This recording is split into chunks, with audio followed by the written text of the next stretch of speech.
a dar aquí los tips como más importantes que me interesa que recuerden. Ok, hagamos este primer poll, la primera encuestita.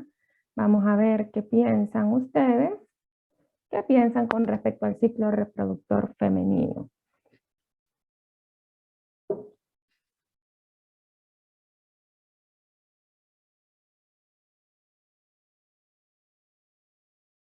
Ujú.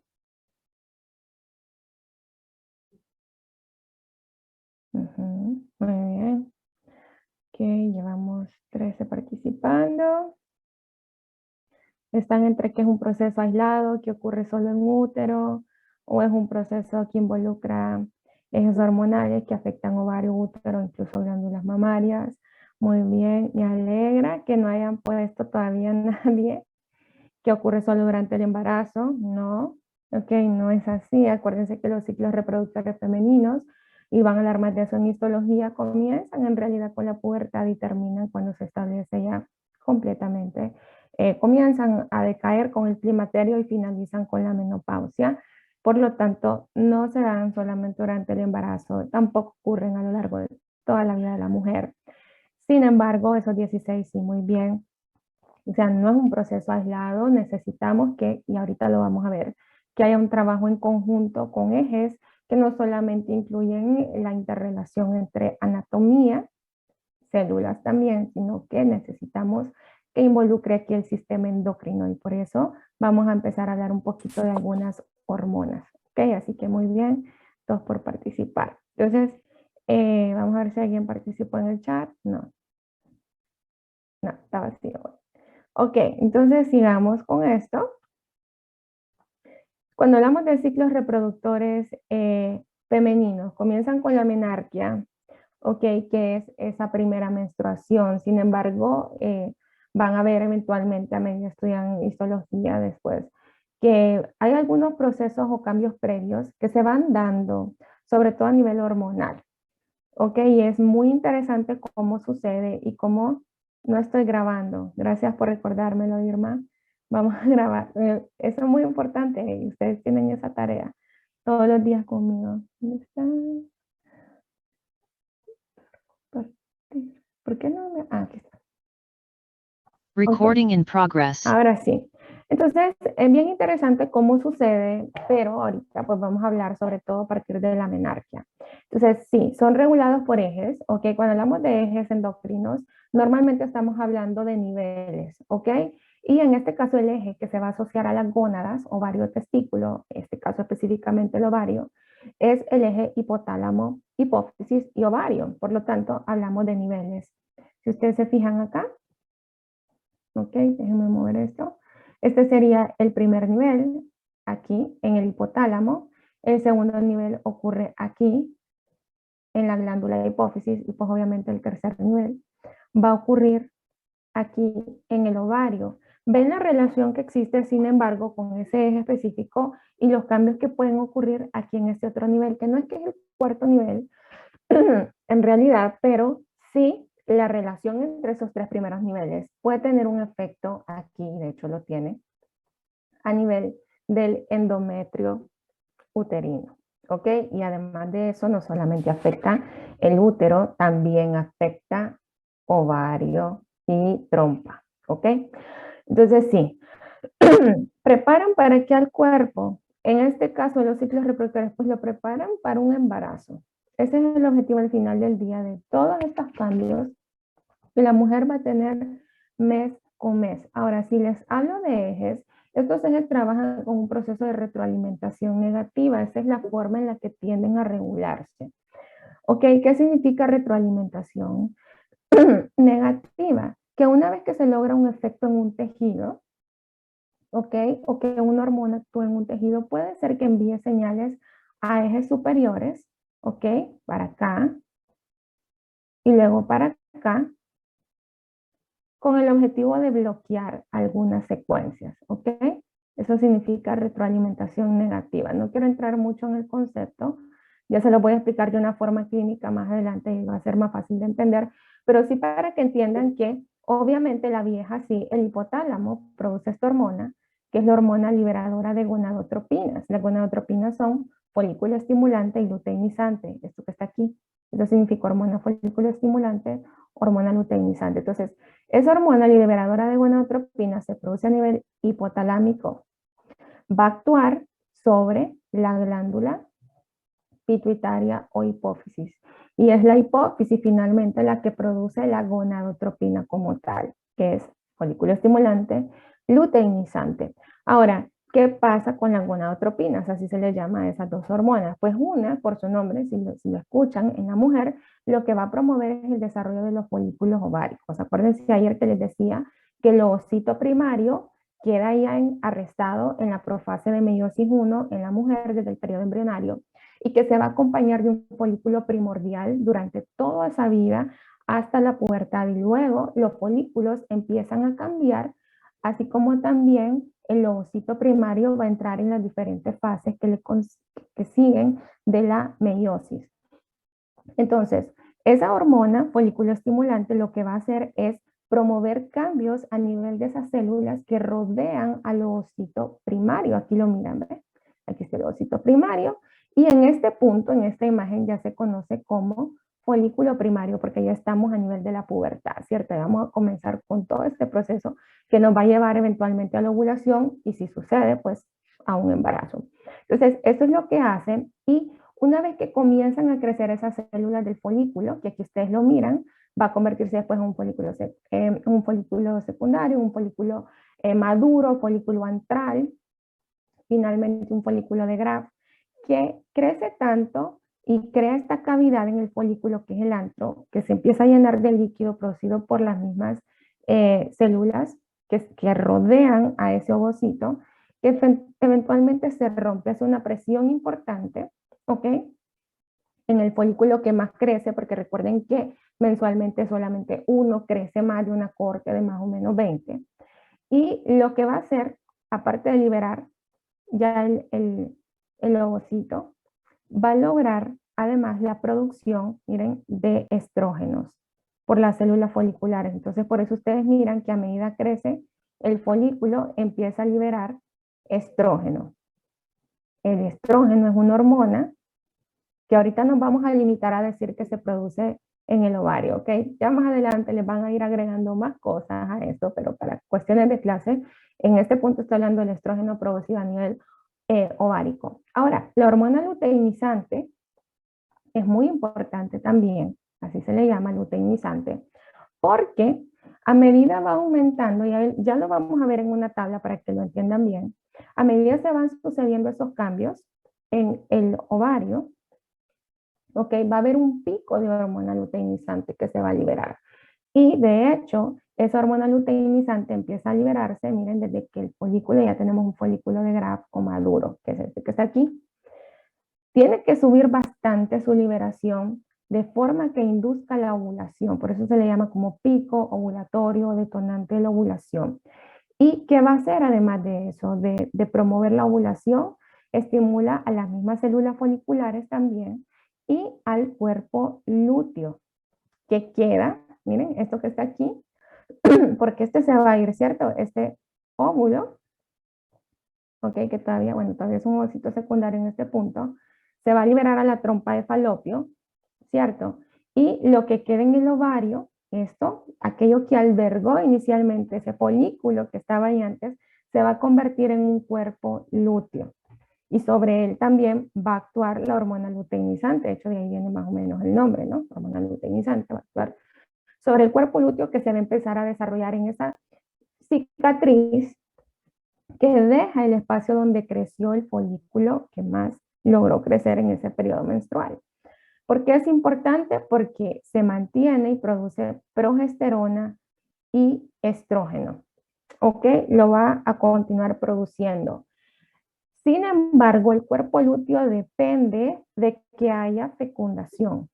Si no hay fecundación, si este señor que está aquí no se encuentra con este otro, que aquí ya arruiné la cabeza ya, con el espermatozoide, va a degenerar. ¿Ok? Cuando no hay fecundación y no va a haber embarazo, el cuerpo lúteo degenera. Eso es importante. Y más o menos lo hace 10 días después de la ovulación. Pero si hay fecundación, va a ser mantenido, ¿ok? Se va a mantener y va a estar ahí produciendo progesterona, sobre todo, que es muy importante que se mantenga su producción para que no hayan cambios degenerativos en el endometrio. Ya les voy a explicar por qué es importante que el endometrio, si hay embarazo, no se descame y no llegue al punto de la menstruación. Y seguro que por lógica ustedes están como, obvio, no tiene que haber menstruación si hay embarazo. Entonces, ¿qué pasa si degenera el cuerpo lúteo? Pues se va a convertir finalmente en un cuerpo que se conoce como corpus albicans o cuerpo blanco, y pues ese queda ahí en la superficie ovárica como una cicatriz. Entonces, eso es lo primero para entender ahorita. Ya les voy a explicar qué va a pasar acá. ¿Alguna pregunta hasta aquí?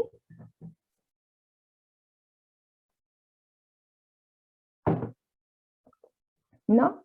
Voy a borrar. ¿Estamos bien?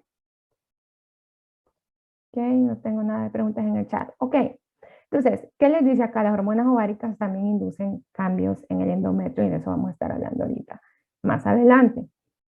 Entonces, si avanzo con respecto al ciclo ovárico, ya vieron, son cambios aquí en esta zona que van a ser inducidos por las gonadotropinas. ¿Cuáles son las gonadotropinas? Folículo estimulante, luteinizante, que promueven en conjunto ambas, ¿ok? Que promueven. Como si ustedes se fijan acá, voy a manchar, ¿ok? Tengo los folículos primordiales, ¿se acuerdan? Esto que tienen acá son ovocitos primarios, no me deja ver zoom lo que dice ahí, pero son ovocitos primarios, espero no estar diciendo algo inadecuado. Son ovocitos primarios acá adentro, arrestados en la profase de mitosis 1, de meiosis 1, ¿ok? Entonces, ¿qué va a pasar? Van a empezar a crecer esos folículos. Aquí tenemos un folículo primordial. Eventualmente, miren, por acción de estas gonadotropinas, se van a convertir en folículos primarios. ¿Ok? Las células que lo rodean, eventualmente en histología les van a ampliar eso, comienzan siendo aplanaditas. No sé si se fijan acá estos núcleos como aplanaditos que hay acá. Son células aplanadas que eventualmente van a ir creciendo hasta volverse primero una capa, solamente una capa que va a rodear al ovocito y se van a convertir como en unas células cuboidales. Ya lo van a ver mejor. Ay, difícil trabajar con Zoom, pero es que el iPad todavía no sé cómo ponerle el PowerPoint y necesito que sea activa la presentación, pero lo voy a aprender, no se preocupe, para poder escribir mejor. Entonces, esas células que eran aplanadas se van a poner cuboidales. Primero solo son una capa y después empiezan a crecer, como ustedes miran acá, ¿ok? Este es un folículo primario y luego con una capa, aquí ya se ve multicelular, ¿verdad? Con varias capas de células. Primero solo hay una capa de células que lo rodean y eventualmente por acción de la hormona folículo estimulante, las células van a empezar a proliferar hasta que empiezan a rodearlo y forman una capa de células bien importante que se conoce como células de la granulosa, que aquí ya les empieza a aparecer, miren, rodeando al folículo rodeando al ovocito primario. Entonces, eso se conocen como folículos primarios. A medida empiezan a proliferar más esas células de la granulosa que ustedes van viendo acá, si se fijan, las que están asociadas al ovocito en desarrollo empiezan a formar este como puente aquí, no sé si miran esta conexioncita que se conoce como cúmulo óforo. Ya se les voy a enseñar más adelante en una imagen. Además de eso, alrededor del ovocito se empieza a formar una estructura que está formada por glucoproteínas en realidad, que se conoce como zona pelúcida. La zona pelúcida está conformada por diferentes tipos de proteínas ZP, ahí las van a ver más adelante en otra clase. Y aquí lo importante para el objetivo de esta clase es saber que la zona pelúcida está ahí protegiendo, nutriendo al ovocito, ¿ok? A medida va pasando por las diferentes fases de la meiosis. Y además de eso, evita la poliespermia, si es que hay fecundación. ¿Alguien entiende el concepto de poliespermia? ¿Qué se les viene a la mente si digo poliespermia? Vamos a ver. Que el ovocito sea fecundado por dos espermatozoides. Muy bien, excelente, Cristi, eso es. Entonces, para ahí está la zona pelúcida, ya van a ver qué es lo que hace para evitar entonces que otro espermatozoide fecunde un ovocito, si ya entró uno primero. Además de eso, es una protección inmunológica que da el ovocito, ¿ok? Lo protege contra el ataque de leucocitos. En el caso que se quisiera establecer un proceso inflamatorio, o en este caso inmunológico, contra el ovocito que se está desarrollando. Entonces, esas serían como dos funciones muy importantes, tres en realidad, que tiene la zona pelúcida. Entonces, sigue creciendo y a medida va creciendo el folículo, va madurando, así le decimos, y forma una cavidad, miren, que se va llenando de líquido producido por las mismas células de la granulosa asociadas. Tanto así que llega a convertirse en un folículo vesicular y esa cavidad se le conoce como antro folicular. Crece tanto el antro y se llena tanto de líquido, ¿ok? Que eventualmente se rompe. Eso es lo que sucede, aumenta la presión y es esto lo que ustedes ven acá. Esto que quedó aquí, este espacio, se va a convertir en el cuerpo lúteo, que es lo que le mencionaba en la imagen anterior. Y pues si no hay fecundación, se va a convertir en el cuerpo blanco o corpus albicans. ¿Cómo se libera? El ovocito ya secundario ovulado, que va arrestado, acuérdense, ¿en qué iba arrestado? ¿Quién se acuerda en qué fase de la meiosis? ¿Quién se los expliqué? Ajá, nadie se acuerda. En metafase, en metafase, ¿verdad? Muy bien. En la metafase va arrestado, en la metafase de meiosis 2, y va a ir acompañado siempre de la zona pelúcida y de la corona radiada, que es un conjunto de células de la granulosa, que inicialmente fueron células foliculares, ¿ok? Y que proliferaron y se fueron ahí con el ovocito, que son las que lo protegen y siguen produciendo hormonas en este punto.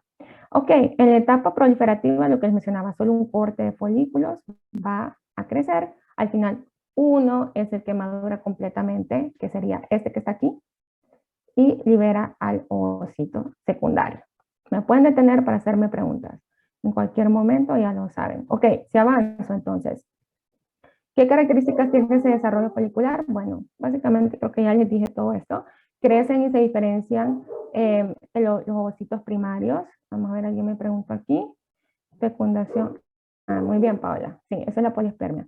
Proliferan las células foliculares, se forma la zona pelúcida y se empieza a formar una capa de tejido conectivo adyacente, que es la teca folicular. Muy importante, la teca folicular.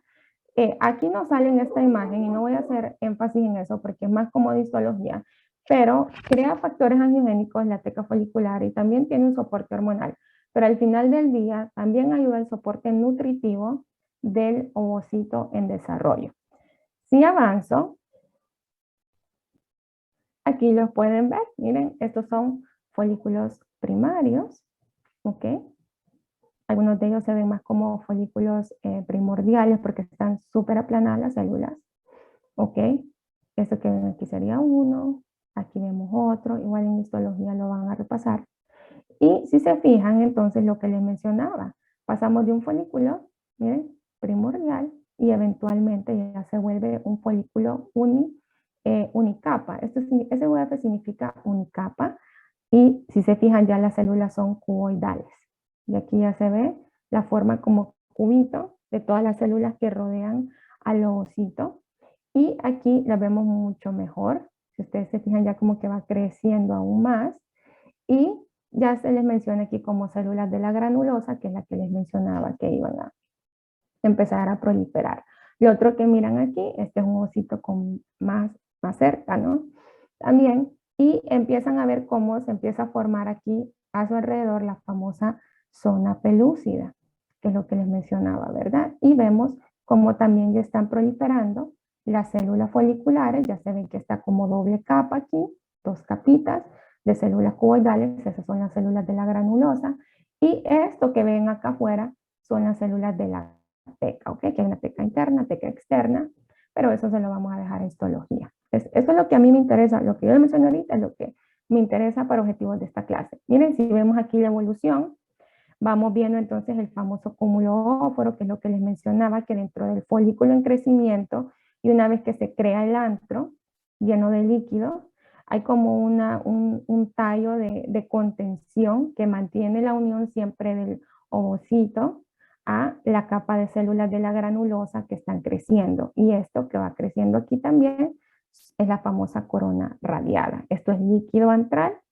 dentro del folículo antral y como les decía, miren, células de la granulosa, teca interna, teca externa. Estas células son las que se van a encargar de producir el estrógeno, el estradiol, en el óvulo que se está desarrollando. Y aquí, ustedes dicen, ¿y qué le pasó al ovocito ahí? Está lleno de líquido, ¿ok? Ese corte que les muestra ahí es como el proceso de que ya la presión está creciendo, se los quería traer para que se vayan haciendo la idea de qué es lo que pasa.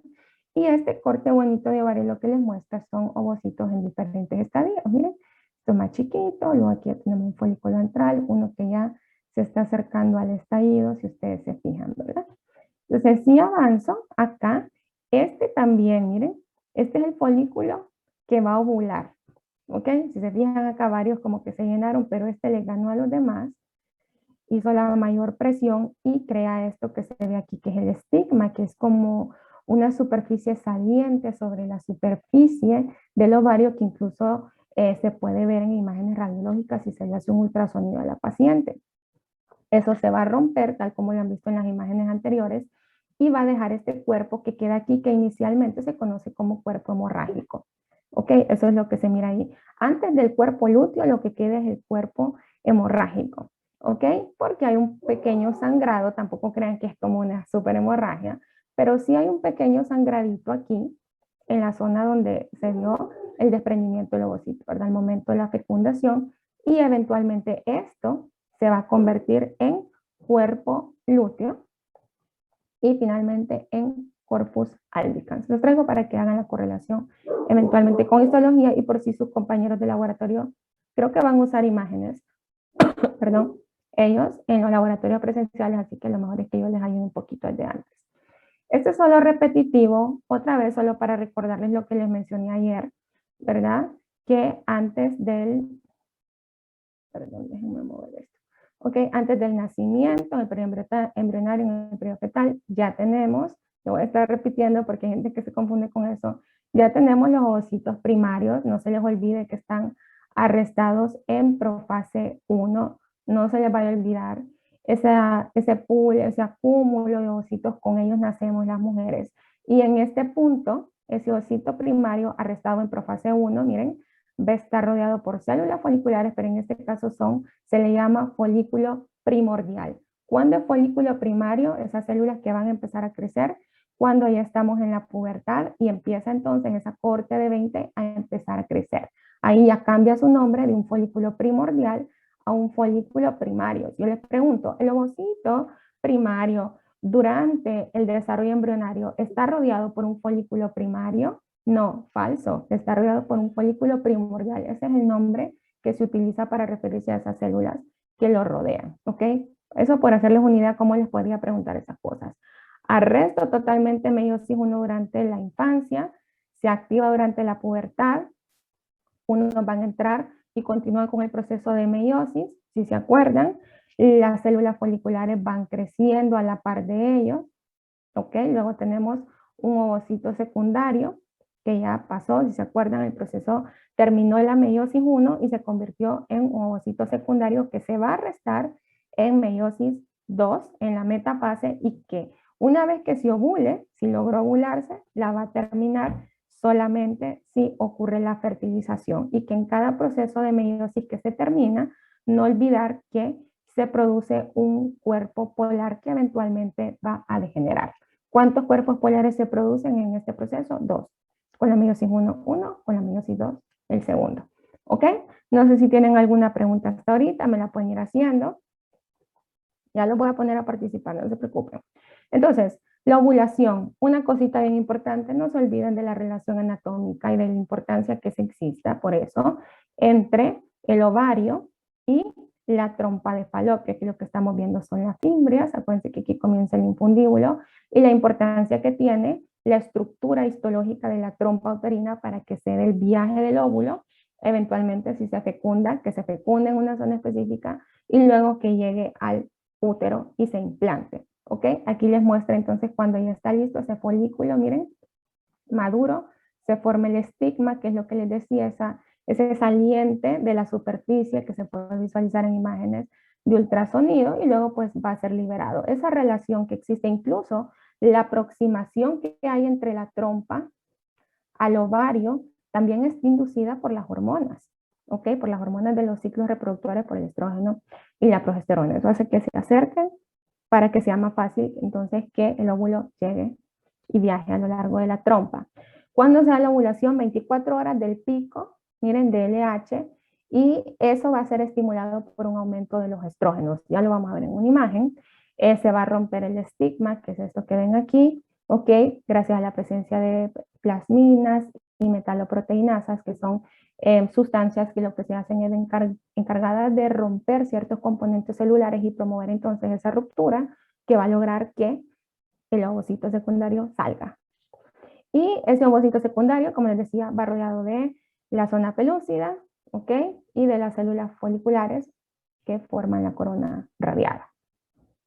Ok, aquí ya lo vemos con otro dibujito para que me lo terminen de entender. Entonces, este dibujo me gusta bastante porque tiene los picos de las hormonas, para que se hagan una idea. Entonces, ¿qué les dice? Una cosita bien importante a visualizar.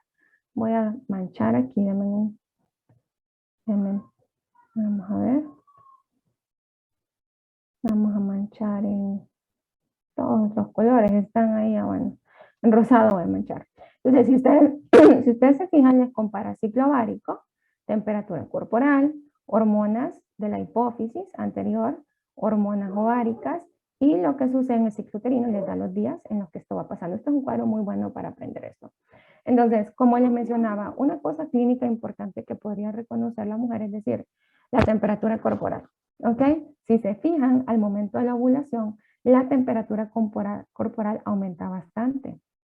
¿Ok? De hecho, las mujeres que están en terapias de reproducción asistida, con hormonas y todo eso, siempre se andan chequeando su temperatura corporal y un montón de signos más que ahí se los voy a dejar de tarea para saber que están pasando por la ovulación en ese día en específico. ¿Ok? Entonces, aquí se fijan ustedes como una cosa clínica fácil, la temperatura corporal, que no es algo bien sensible, ¿ok? Tampoco crean que, ay, es que me aumentó la temperatura y ovulé. No, no resulta así. Ahora, aquí se fijan ustedes cómo van aumentando las hormonas de la pituitaria anterior, de la glándula hipófisis. ¿Cuáles son? La gonadotropina, ¿verdad? Luteinizante, folículo estimulante. ¿Qué pasa? La folículo estimulante viene, ¿ok? Empieza a aumentar. Y lo que va a hacer es que el folículo crezca. Eso es lo que ustedes miran acá.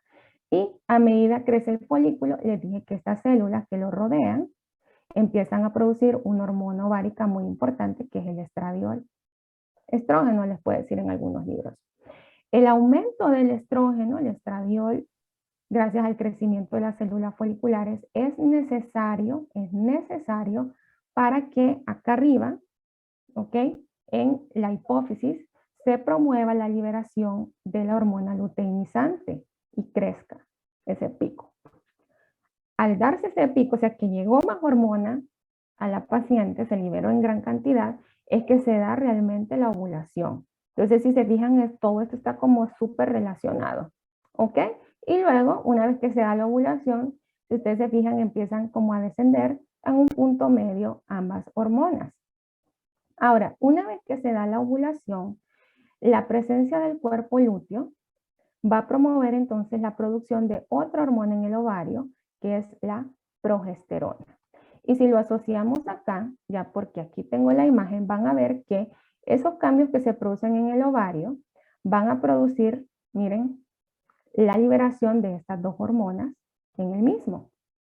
Y esas dos hormonas son las que van a mandar los cambios que se producen aquí en el útero. ¿Ok? ¿Qué va a pasar? Voy a aprovechar a usar esta imagen de un solo, ya que por si me están poniendo atención algunos. ¿Qué va a pasar? Pues resulta que el ciclo uterino se divide en tres fases: fase menstrual, fase folicular, ¿ok? Y también se conoce como fase lútea o fase secretora a la tercera fase. Si ustedes se fijan, comienza con menstruación, luego sigue la fase folicular, luego la fase lútea y luego termina otra vez con la menstruación. Entonces, ¿qué sucede? Por ejemplo, si comenzamos ciclo en una paciente, decimos entonces, ok, viene con la menstruación, ese es como el día 1 del ciclo, por decirlo así, o el día 0, y entonces se va a descamar ese epitelio. En la fase folicular, una vez que va avanzando la menstruación y se le quita el periodo menstrual al paciente, más o menos 5 días, ustedes van a ver que ya ha comenzado cambios, miren, en el ovario. Y el hecho que hayan comenzado cambios al mismo tiempo en el ovario significa que va a empezar a liberar estrógeno. ¿Ok? El estrógeno es muy importante para que se dé la fase folicular en el útero. ¿Qué hace esa fase folicular en el útero? Hace que las glándulas uterinas crezcan. Con la menstruación se perdió todo, se descamó, es lo que está viendo acá. Pero durante la fase folicular y por efecto del estrógeno, empiezan a crecer otra vez, eso vuelve a crecer cada mes, ¿ok? Luego de eso, que se dé la ovulación, si ustedes se fijan acá, pasamos a la fase lútea o fase secretora, en la que las glándulas también crecen, se vuelven muchísimo más tortuosas y además empiezan a liberar un montón de sustancias necesarias para que ¿para qué? ¿Para qué se da eso? Para que si esto se llegase a fecundar, el endometrio no llegue a este punto acá. ¿Ok? Porque yo no quiero que menstrue, porque si menstrua pierdo el embarazo, ¿cierto? Entonces, ¿quién me va a promover el mantenimiento de este endometrio así, de esas glándulas secretoras listas para recibir un cigoto? Ya vamos a ver qué es cigoto. La hormona que se produce es la progesterona. Y la progesterona la produce aquí el cuerpo lúteo. ¿Ok? Eso para hacerles como una entrada. Ya lo voy a volver a explicar para que si alguien no entendió, se lo vuelvo a explicar. Entonces, avancemos. Hagamos una pregunta porque ya ratos no miro a ver si están ahí vivos o muertos. Entonces, vamos a ver. Vamos a hacer la que sigue. Iniciemos a ver qué piensan. Los anticonceptivos orales que puedan tener estrógeno y progesterona, ¿qué pueden hacer? ¿Cómo actúan? Vamos a ver que participe más gente. Voy a comer un chocolate por mientras participa. Estas son mis pastillas. Vamos a ver.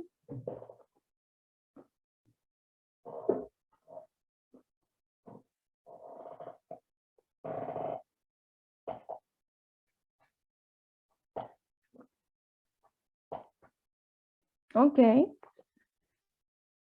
Muy bien, andan bastante orientados. Suprimen la ovulación. Ok, si lo vemos desde el punto de vista de ejes, que les enseñé el eje hipotálamo, hipófisis y luego ovario, van a suprimir la ovulación.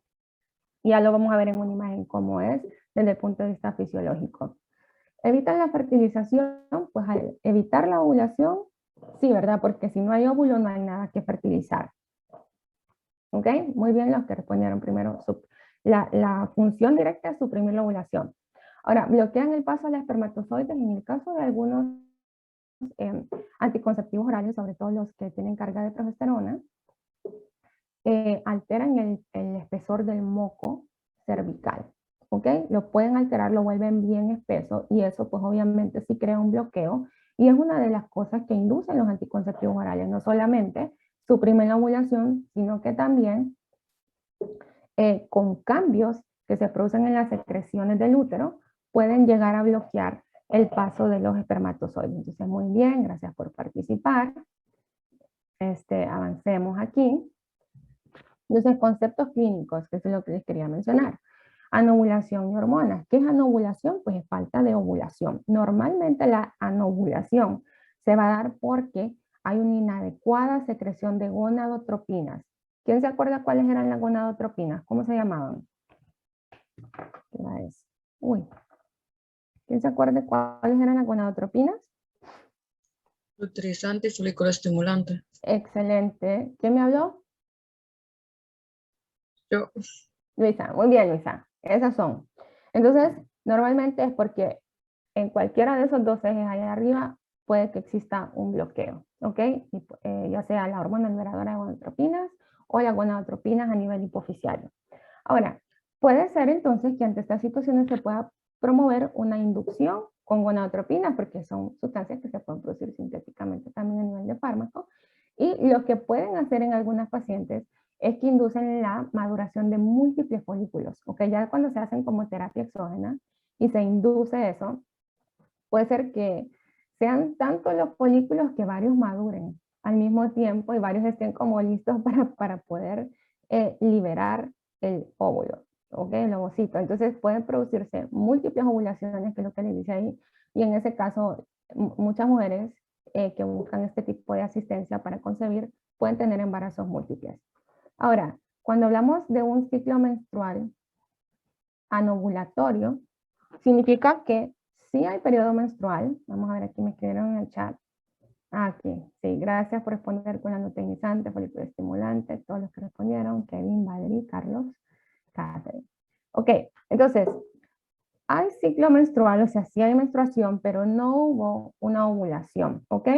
Y en ese caso, pues no se forma el cuerpo lúteo. Hay mínimos cambios endometriales en estos pacientes y lo que va a hacer es que se persiste en la fase proliferativa. En esta primera fase de acá, déjenme marcarles aquí, ya lo van a terminar de entender. Esta fase proliferativa aquí o fase folicular puede ser que se mantenga en esas pacientes que tienen menstruación, pero que hubieron ciclos no ovulatorios. No ovuló, esto no pasó acá. Entonces, crece un poco esto y se puede descamar y por eso es que ellas miran la menstruación, ¿verdad? ¿Qué es la supresión ovulatoria? Es causada por los anticonceptivos orales, de estrógeno o combinados con progesterona. ¿Y qué es lo que van a hacer? Actúan sobre el eje hipotálamo-hipófisis, que es lo que ustedes miran acá en esta imagen. Ok, déjenme mancharles aquí un poquito. Se toma la píldora a la paciente. Aquí está el eje, miren, hipotálamo, la hipófisis es esta, la pituitaria anterior. La píldora, en este caso es una píldora combinada, que es lo que tomó la paciente, de estrógeno y progesterona. Entonces, ¿qué sucede con los anticonceptivos orales? Cuando ustedes los toman, y son estrógeno y progesterona, que es algo que se produciría normalmente en el ovario, le están diciendo entonces a la hipófisis, que es esta, si se acuerdan que les dije primero 1, 2 y 3, que está aquí en el ovario, ¿verdad? Entonces, esto se estaría produciendo aquí normalmente, ¿cierto? Estrógeno y progesterona. Cuando yo me lo tomo, aumento mi producción y esa información, esa cantidad que aumenté, llega arriba y le dice a la pituitaria anterior, tengo suficiente cantidad hormonal, no me mandes, ¿ok? Y lo mismo pasa de la pituitaria anterior a el hipotálamo. Manda señales de retroalimentación negativa que lo que hacen creer, ¿ok? A estas estructuras aquí a nivel del cerebro es, ok, las hormonas ya están producidas, no tenemos por qué enviar señales ni estarlas produciendo nosotros sus estímulos. Entonces, ¿qué va a pasar al tomar estrógeno y progesterona? Pues se va a bloquear la producción por la hipófisis anterior de la gonadotropina, que es lo que ustedes miran acá, folículo estimulante y luteinizante, no se van a producir y por lo tanto, si no hay folículo estimulante, no hay desarrollo folicular. Si no hay luteinizante, no hay ovulación. Así es como funcionan los anticonceptivos orales, en este caso los combinados. Además, ¿qué más puede causar la progesterona? Lo que les mencionaba, altera la movilidad, miren, de los espermatozoides a través del moco cervical porque lo vuelve espeso, altera también el desarrollo del endometrio uterino, ¿ok? Porque no se va a preparar para un embarazo. Y por último, también puede tener efectos a nivel de las trompas de falopio. No es que las obstruye, ¿ok? Yo quitaría esta palabra aquí de la imagen que encontré en internet. Yo diría que lo que altera es, ¿se acuerdan que les decía que la progesterona induce los movimientos peristálticos a lo largo de la trompa que son necesarios para que se dé el proceso de movilización, ¿verdad? Del ovocito. Entonces, solo para hacerles un poquito de clínica, así es como funciona y para que lo correlacionen con lo que les mencioné anteriormente. Entonces, si avanzo, me pueden detener, ya saben, esta es una tareita que les voy a dejar, que es el Mittelsmart, ¿ok? Es una palabra como en alemán, yo no sé alemán obviamente. Cuesta volver, Kevin, ¿ok? Si se toman anticonceptivos a largo plazo, pueden causar infertilidad por alterar este proceso. Hay que regular de nuevo. Hay que regular de nuevo. La mujer que toma anticonceptivos orales por mucho tiempo, acuérdense que crea un bloqueo importante de estos ejes endocrinos y por lo tanto no es como que tengo tomo anticonceptivos orales desde los 20 años, 18 años que comencé en la universidad y ya me gradué, ya tengo casa a los 30 y tantos y ahora sí voy a dejar de tomar y pues voy a quedar embarazada el otro mes porque este mes los dejo de tomar. No, cuesta. Ok, si se toman a largo plazo es algo que cuesta. Ok. ¿Qué otros signos de ovulación existen? Ok, ¿qué es esto? ¿Qué es Mittelsmarch? ¿Y qué otros signos de ovulación que se pueden percibir clínicamente existen? Eso se los dejo de tarea para su estudio independiente. Entonces, si avanzo, acá, pasémonos a esta parte que yo ya me medio adelanté, pero lo del ciclo menstrual. Entonces, ¿qué es el ciclo menstrual? Ya hablé del ciclo ovárico, que es este. Acá arriba ya vimos lo que va pasando. ¿Qué pasa en el ciclo menstrual? Son cambios en el endometrio, ¿ok? Inducidos por estrógeno y progesterona que se producen en folículos ováricos y en el cuerpo útero. Eso ya se lo expliqué. Más o menos, ¿cuánto dura un ciclo? Bueno, los ciclos, el promedio descrito es de 28 días. Eso es muy variable de mujer a mujer. Hay mujeres que le pueden describir ciclos de 21 días y otras que tienen ciclos súper largos de hasta 35 días, ¿ok? Para que se hagan una idea. Y es bien importante que la mujer en edad fértil conozca eso, porque a partir de eso uno puede calcular un montón de cosas, como por ejemplo las fechas de la última menstruación, bueno, un montón de cosas. Entonces, ¿cuándo cesa el ciclo menstrual? Cesa con la menopausia, más o menos los 48, 55 años. Es como la edad promedio en la que la mujer ya dice, bueno, ya no viene la menstruación. ¿Cuándo comienza el ciclo menstrual? Bueno, el día 1 es cuando comienza la menstruación y ese día comienza el ciclo menstrual. Su primer día de menstruación, ese es el día 1 del ciclo. Las fases son un continuo, no es como que, ay, se van parando así, que son tres bien diferenciadas, sino que es un continuo histológico que va a ir determinado por estos cambios que vemos aquí con las hormonas que están trabajando para que se produzcan esos cambios. Entonces, ya les había mencionado, la primera es la menstrual, luego seguimos con la folicular o proliferativa y luego seguimos con la lútea. Es una pregunta. La progesterona y las progestinas. Cuando hablamos de progestinas, estamos hablando de, es la misma, ahí ya van a verlo en farmacología. Van a ver que algunos anticonceptivos les dicen así, progestina, pero es básicamente un cambio químico que tiene en la estructura. Al final del día, la función que puede tener aquí es similar. Y si lo buscan en algunos anticonceptivos van a encontrar que les dice progestina, otros con respecto al estrógeno pueden encontrar que dicen estriol, estriona, estradiol. No que salgan así en los anticonceptivos orales, normalmente dicen, creo que es estradiol, pero en los libros de fisiología sí van a ver que el estrógeno sí lo pueden ver y sobre todo cuando lo miren en fisio lo van a ver, cómo se sintetiza el estrógeno, van a ver que hay diferentes líneas, ¿no? Estriol, estrona, estradiol. ¿Hay algún número estandarizado de ciclos menstruales antes de la menopausia? Si una mujer tiene ciclos ovulatorios todos los meses, no hay o sea, si la menarquia le vino a usted a los 13 años y la menopausia le vino a los 50, pues réstele. En teoría, si todo está normal, debería de ser todos los meses que tenga ciclo menstrual, quitando si hay alguna patología o alguna alteración hormonal que cause ciclos anovulatorios, Kevin, o durante el periodo del embarazo, que ahí tampoco va a haber ciclo menstrual. ¿Ok? Así que no es como que hay un número estandarizado de cuántas veces va a menstruar una mujer antes de la menstruación, depende cuántos hijos tenga. Vaya, por ejemplo, que durante esos 9 meses, ok, cheque, Kevin. Me gusta que hagan preguntas, no tengan pena de preguntar. Es más, si no les gusta que digan quién preguntó, no digo nombre. Entonces, fase es un continuo, ¿ok? Continúa así. Y para avanzar, yo sé que tienen clase a las 3 y ya no es conmigo, así que ya no puedo abusar. Aquí les da las fases, qué va sucediendo, se los dejo descrito, creo que ya se los había mencionado.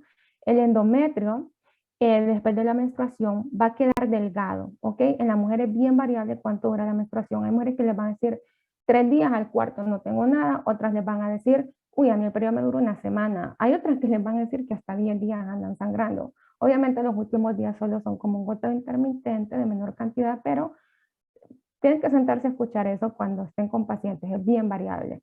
¿Qué contiene la menstruación? ¿Se acuerdan que se los dije ayer? Ya se les olvidó. Ahí que lo escriban, no voy a decir nombres, pero participen. Vamos a ver si alguien lo quiere escribir. ¿Quién se acuerda qué contenía la menstruación? Capa funcional. La capa funcional. Muy bien, la capa funcional del endometrio. Excelente. Nilson lo escribió, los que lo dijeron también. Y son detritos celulares de lo que se va a descamar, ¿verdad? Lo que se va a descamar. Entonces, proliferativa. ¿Qué pasa? Después de la menstruación, el endometrio queda delgado y va a entrar en la fase proliferativa. Queremos que vuelva a crecer, ¿ok? Y eso, aquí se los puse, dura más o menos 9 días. Eso es un ciclo estándar, ¿verdad? De 28 días. Y va a coincidir esa fase, miren, proliferativo folicular, coincide acá, si hago una línea para arriba, con el desarrollo del folículo ovárico. ¿Por qué? Porque es controlada por el estrógeno. El estrógeno, una vez más, lo voy a repetir, el estrógeno que se produce aquí, aquí aumentó, miren, el estradiol, y lo que va a promover es que crezcan otra vez esas glándulas y todo el tejido intersticial asociado que se rompieron, y además empiezan a crecer las arterias espirales que ven acá, que son muy importantes también. Entonces, el endometrio comienza a engrosarse, regenera el epitelio, aumenta el número y cantidad, la longitud de las glándulas endometriales, las arterias espirales se elongan. Ahí les dejo escrito todo lo que yo digo así como más rápido. Y luego en la fase lútea o secretora, que es esta, que se va a dar después de la ovulación, coincide con la formación del cuerpo lúteo, ¿ok? Controlada por qué hormona, la hormona que se produce aquí en mayor cantidad es la progesterona, y el epitelio glandular empieza a secretar un material mucoide rico en glucógeno. El glucógeno, acuérdense que es como un azúcar, y lo que hace es, obviamente, darle ese espacio ahí, esa capa de nutrición expectante por si este ovocito es fertilizado y va a llegar aquí, porque eventualmente va a viajar, ya lo vamos a ver ahorita que termina el clase, y se va a pegar aquí. Eso es lo que queremos, se va a implantar. El endometrio se engruesa por acción del estrógeno y la progesterona. Ven ustedes que es cierto que hay más progesterona en este punto, siempre hay estrógeno ahí. Y las glándulas se vuelven bien tortuosas. ¿Qué sucede? Vamos a ver, alguien me está preguntando aquí algo. Los anticonceptivos influyen en alguna gametogénesis anormal. ¿Cómo así? No entiendo la pregunta. Los anticonceptivos influyen en la gametogénesis anormal. ¿Qué era la gametogénesis? Creo que entiendo lo que me está queriendo preguntar. Chicos. O sea, me refiero, ayer estuve investigando sobre el síndrome de Down y no sé, prácticamente estuve viendo que no hay estudios aún de que algo externo puede influir, que es muy aleatorio. Entonces Sí. yo tengo la pregunta que si los anticonceptivos como mandan señales, los de vía oral, mandan señales al cerebro, pueden influir en algo como anormal durante el embarazo. No. Bueno, no deberíamos de tomarlos en el embarazo.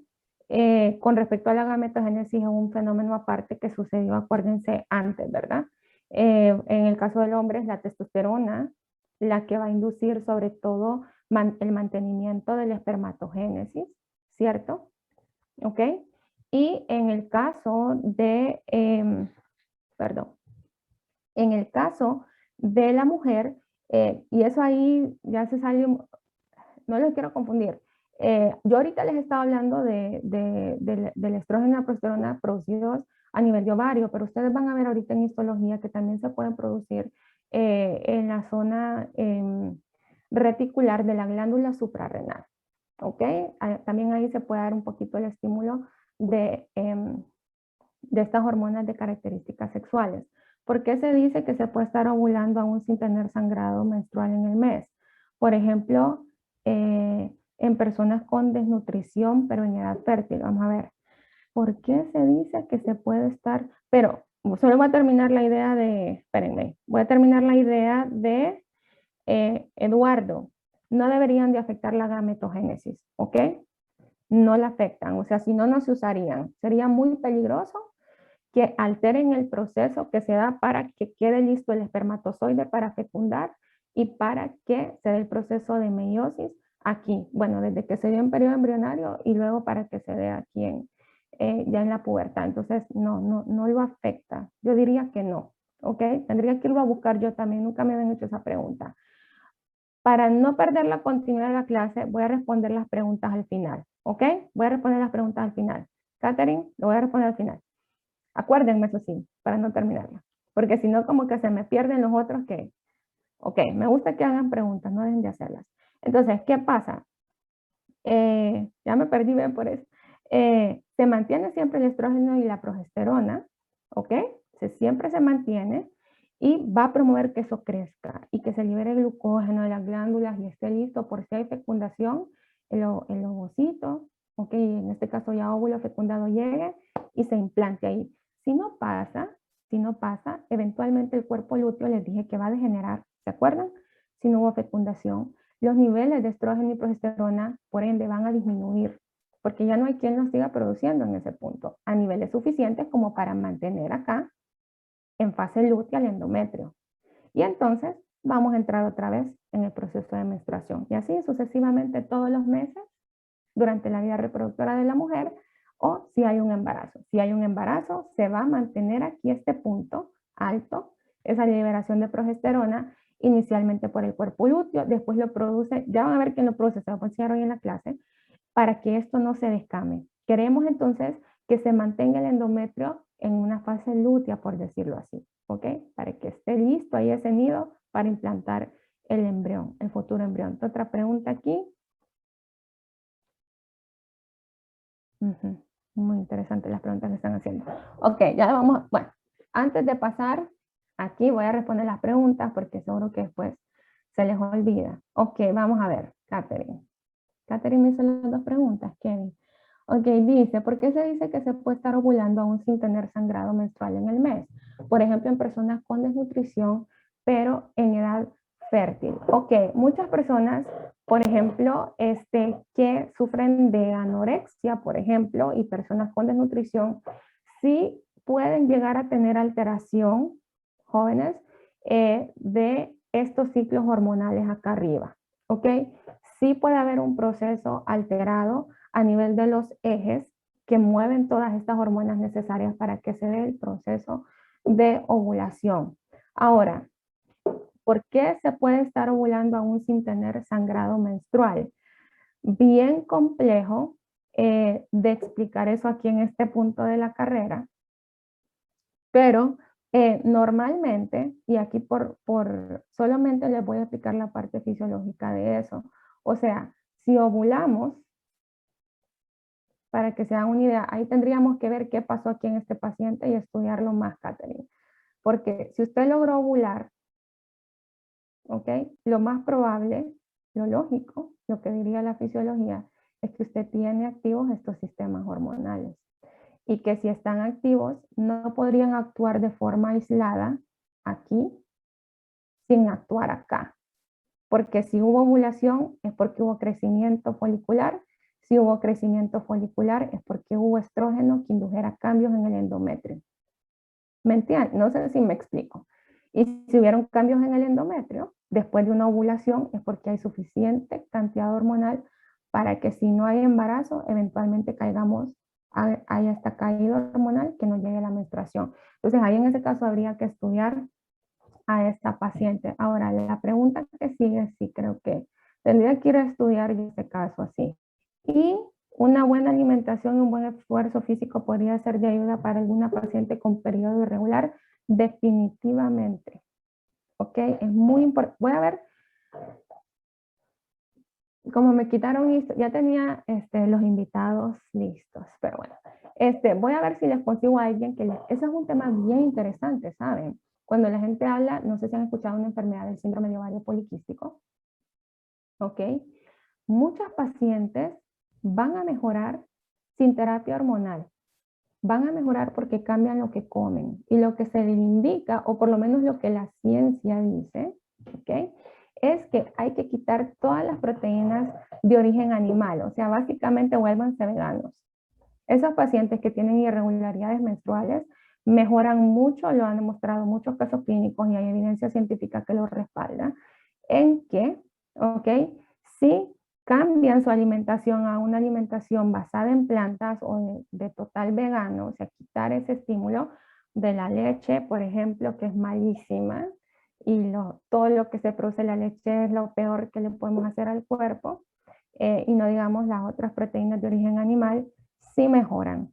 Y mejoran bastante, no solo bajan de peso, sino que vuelven a la regularidad la mayoría, pierden este factor de riesgo que es la resistencia a la insulina que estas pacientes desarrollan.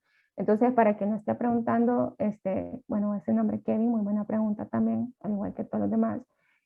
Sí mejora y está descrito, hay evidencia científica de eso. Alimentación, esfuerzo físico se refiere a, no me puedo, las dos. El ejercicio es medicina, ¿ok? Háganlo continuamente. Si no han hecho hoy, vayan a hacer media hora aunque sea. Sí, también. ¿Por qué? Porque se liberan un montón de sustancias hormonales. Yo creo que vamos a hacer voy a intentar hacer dos charlas de invitados para que hablemos más de eso, porque es una muy buena pregunta.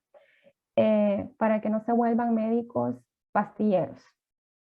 Me sentiría muy mal si se convierten en médicos que solo saben dar pastillas. Entonces, Kevin me va a mandar un correo y me va a acordar hoy, me dice, doctor, acuérdese que usted dijo que iba a ver si buscaba 2 invitados para que nos hablaran lo del ejercicio y lo de la alimentación en este caso, ¿ok? Porque es un tema bien interesante y sí tiene respaldo científico.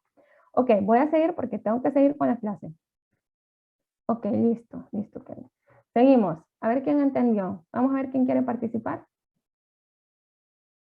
¿Quién quiere participar? Un voluntario, solo uno es. Voy a tomar otra pastilla, ¿no? Que alguien me dice. Son M&M's, no son pastillas. Nadie. Ok, vamos a ver. Solamente voy quitando los cuadros y alguien me dice, a ver si se acuerdan cómo está su retención. Ok, el primero que voy a quitar es este. Ok, ¿qué está pasando ahí? Alguien que me lo diga, alguien que lo escriba sin pena, no voy a decir nombres. Muy bien, folículo en crecimiento. Ok, ahí está. Siguiente, ¿qué está pasando? Hablen. Muy bien. Ok, excelente. Vamos a ver. Siguiente. Cuerpo lúteo. Formación del cuerpo lúteo. Ok. Siguiente. Cuerpo albicans. ¿Qué es el cuerpo albicans? Blanco. Ajá, ¿qué es? ¿Qué era, pues?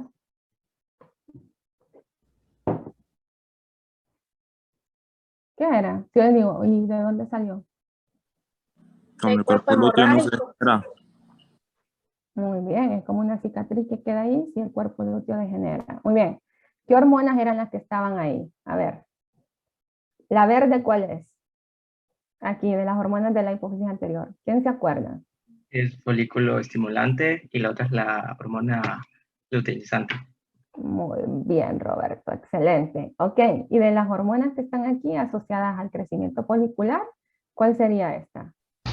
Estradiol, Estrógeno. Muy bien. Y la asociada al cuerpo lúteo, que aquí es donde se produce, ¿cuál era? progesterona.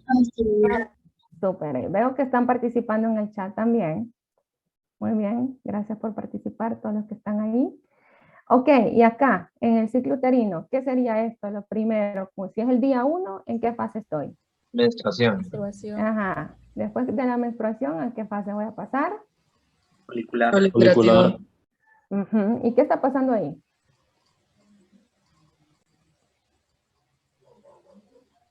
Crecimiento folicular. ¿Folicular? Bueno, sí, al mismo tiempo está pasando, pero a nivel del endometrio, ¿qué está pasando? Empieza a engrosar. Muy bien, excelente Valerie, y quien me lo dijo ahorita, se empieza a engrosar. Y luego, ¿qué fase sigue? La fase lútea. Muy bien, y bueno, la última que terminamos la menstruación. ¿Ok? Súper. Gracias por participar.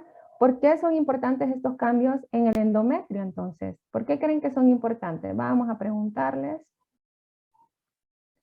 ¿Por qué serán importantes?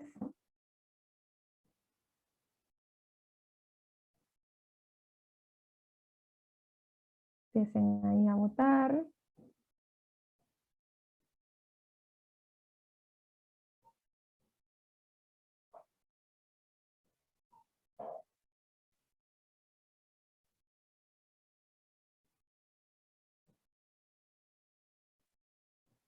Muy bien. Bueno, la mayoría, excelente, sí. El objetivo al final del día es preparar ese tejido para una posible implantación si hubo fecundación. Eso es todo. Eso es todo. Para eso nos sirve. Ok, seguimos. Ya son las 12 y me falta un poquito. Ok, ahí me mandan caritas si están aburridos. ¿Qué pasa en ausencia de fertilización? El cuerpo lúteo va a degenerar. Ya lo sabemos. Niveles de estrógeno y progesterona disminuyen. ¿Qué va a pasar en el endometrio? Va a haber una isquemia en el endometrio, ¿verdad? Va a haber una disminución de la irrigación sanguínea, porque al disminuir la progesterona, su pico, su meseta que cae, eso va a hacer que haya una vasoconstricción en esas arterias espirales que les mostré en las imágenes anteriores.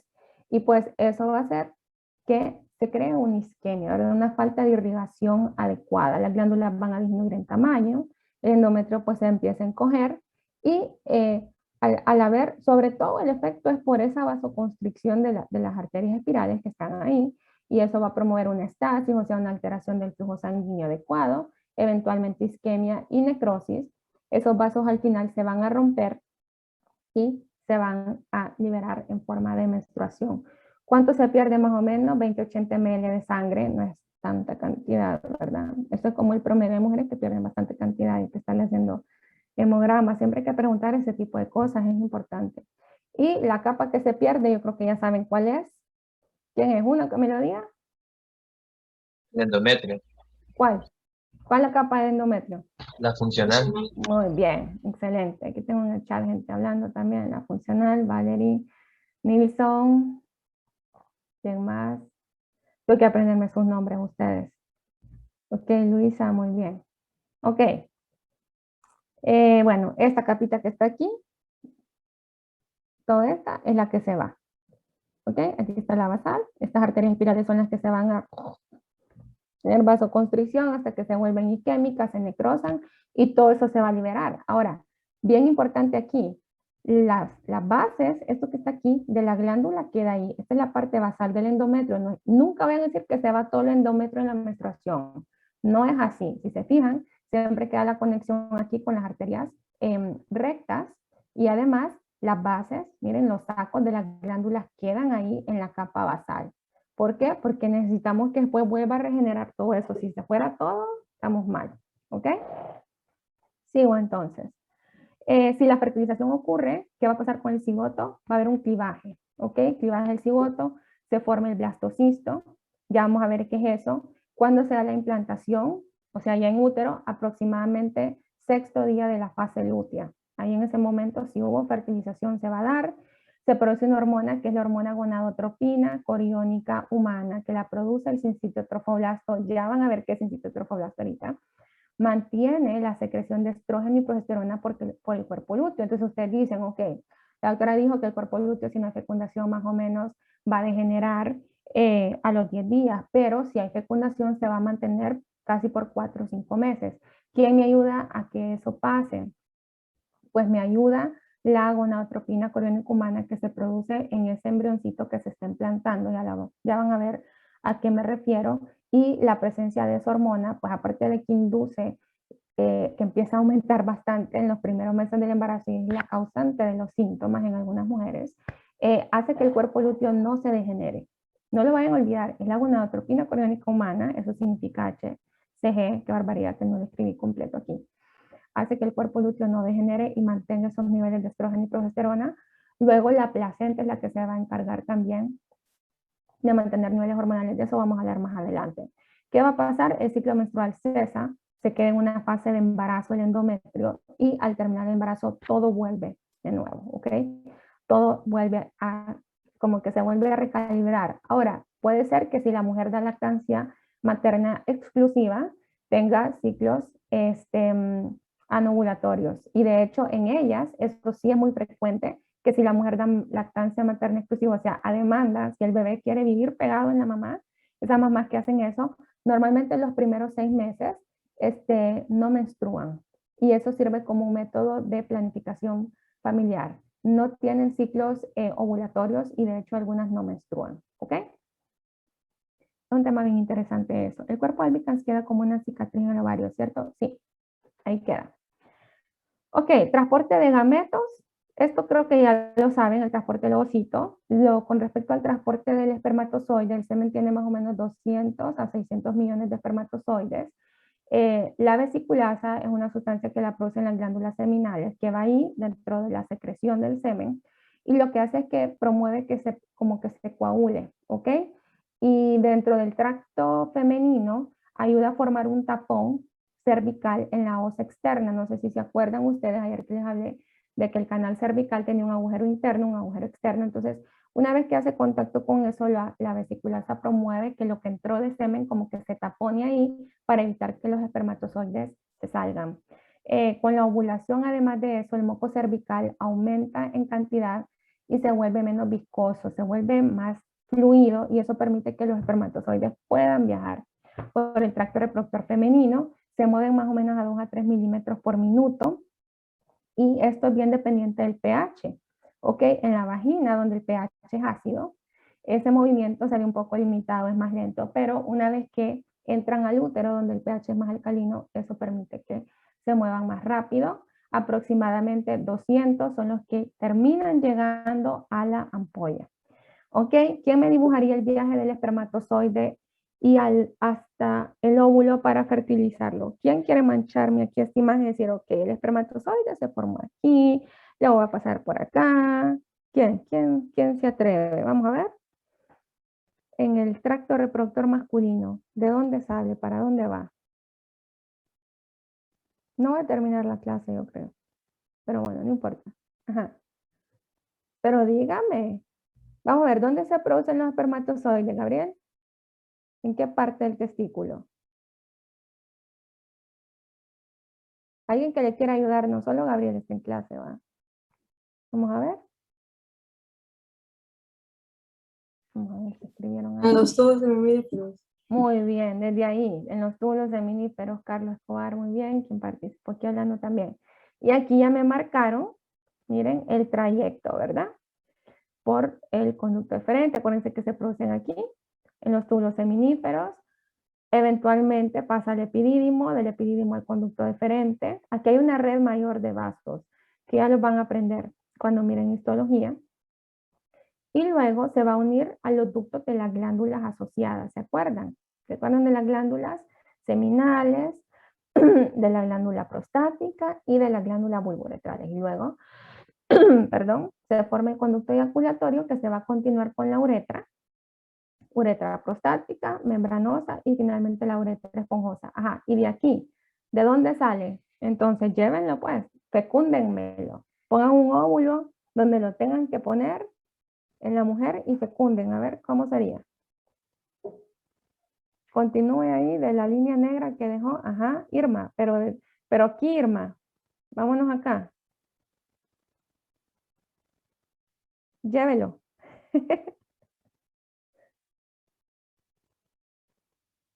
Eso, excelente. Entra por vagina. Miren, canal cervical externo. Perdón, orificio cervical externo.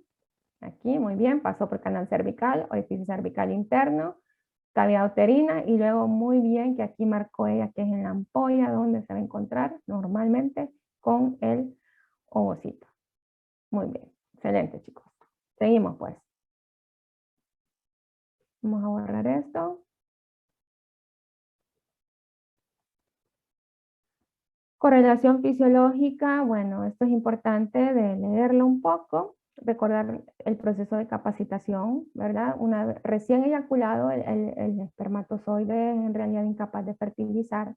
La capacitación dura más o menos 7 horas, eso pasa en el tracto femenino, ¿ok?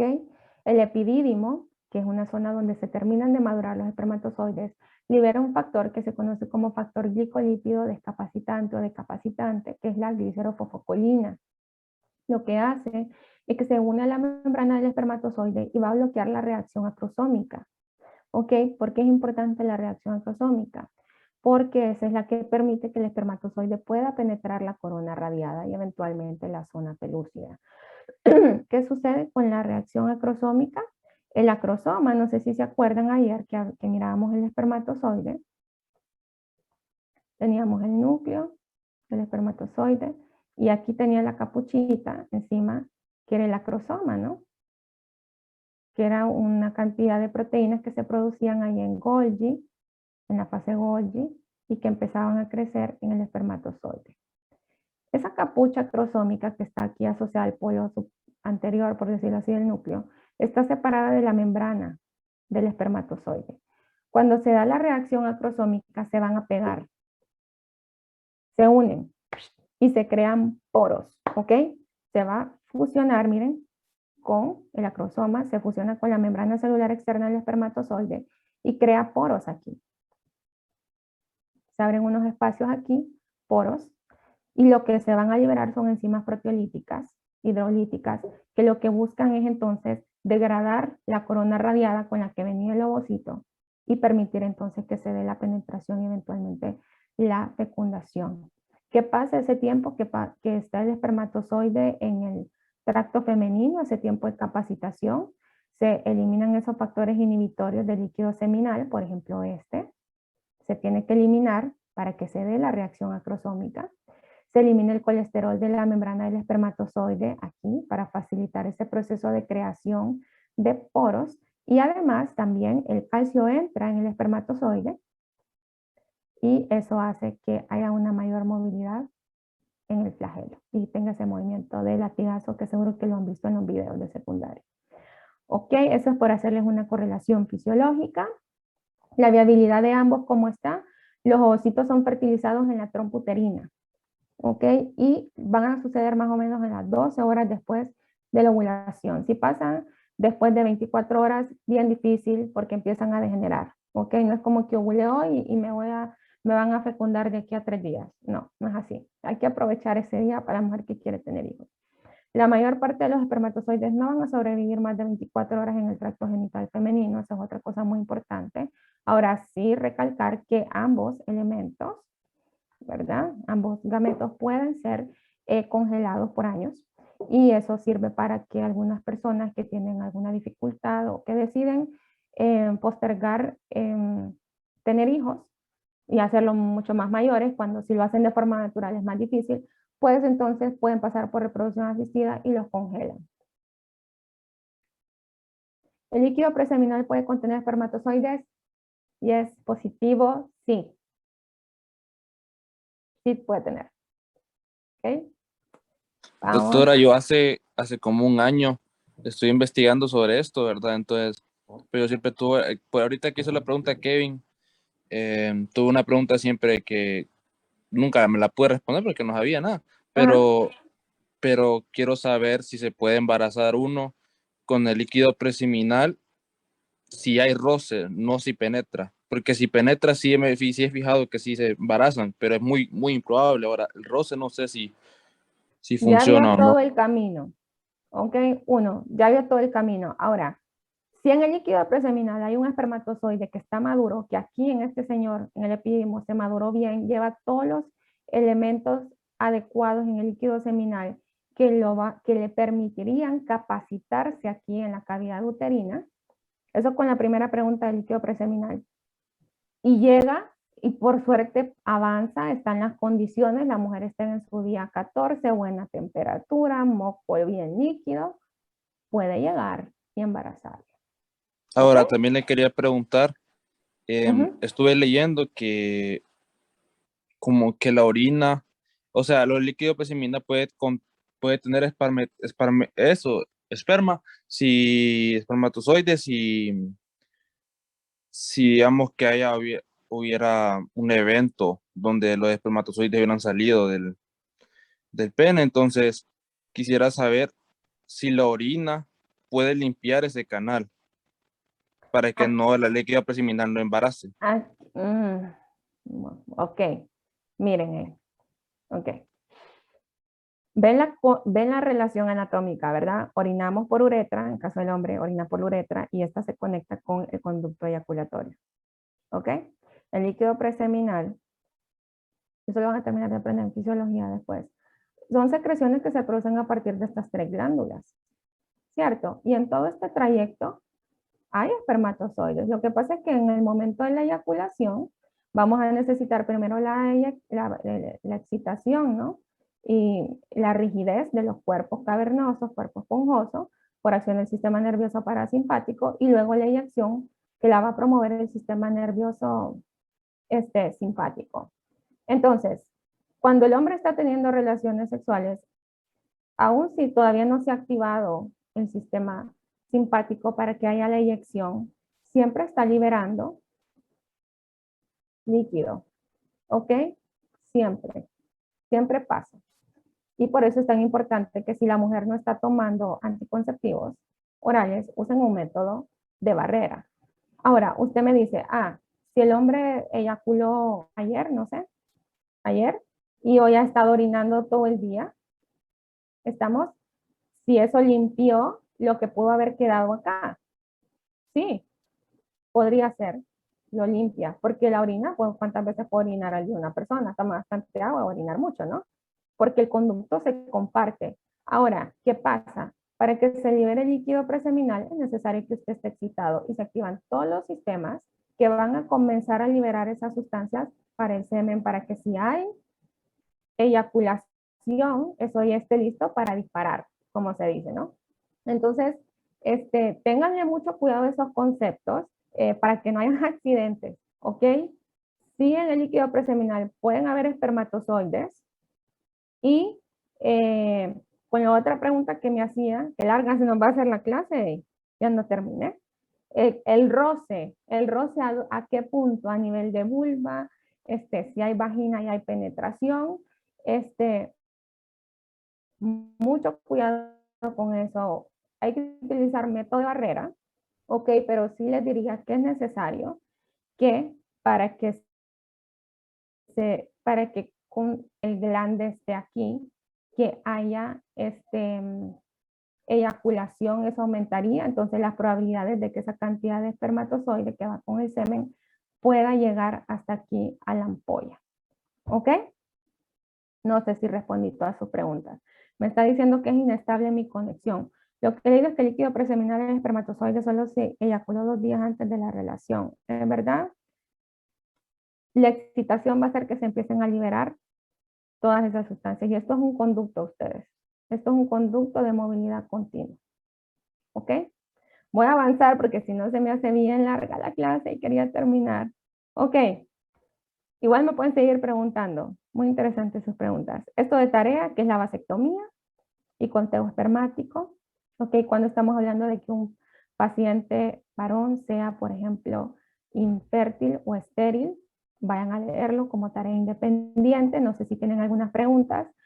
Me faltó hablar de la primera semana del desarrollo, pero creo que por salud mental de ustedes vamos a tener clase mañana. Están participando bastante y eso es bueno, entonces lo vamos a dejar. No hay problema, ¿verdad? Que tengamos clase mañana. Yo sé que no lo teníamos programado, ¿cierto? Tendríamos clase mañana 21, la parte de fertilización y la formación del blastocisto y la implantación, porque no quiero que... No hay problema, ¿verdad? Mejor así, porque ya mañana estamos relajados, ahorita se relajan para ir a recibir histología y lo vemos con más tranquilidad y me pueden hacer muchas preguntas también. Así que chicos, tienen varias tareas ahí marcadas. Una cosa, hay algunas cosas que se las dejo como lectura independiente, ¿ok? Para que no se vayan a confundir. Déjenme salirme de acá.